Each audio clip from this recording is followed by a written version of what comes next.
5 kilo बटाटे घेतलेत, त्याचे वरचे साल काढून घ्यायचे व स्लायसरच्या मदतीने अशा प्रकारे स्लाइस करून घ्यायचे आहेत. ते लगेचच पाण्यात टाकायचे. पाणी बुडतं ठेवायचं आहे. 3 ते 4 पाण्यात व्यवस्थित धुवून घ्यायचे. बटाट्याचे स्टार्च पूर्णपणे निघाले पाहिजे व ते रात्रभर पाण्यात बुडवून ठेवायचे. सकाळी एका मोठ्या पातेल्यात पाणी उकळून त्यात मीठ टाकायचे व सगळे चिप्स टाकून घ्यायचे.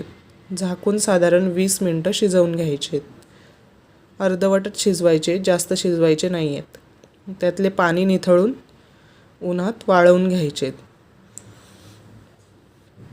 चिप्स मोकळे मोकळे पसरवायचे आहेत. जवळजवळ नाही ठेवायचे, नाहीतर ते चिटकतात.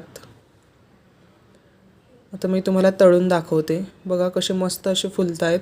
रेसिपी आवडली असेल तर चॅनलला नक्की सबस्क्राईब करा. धन्यवाद.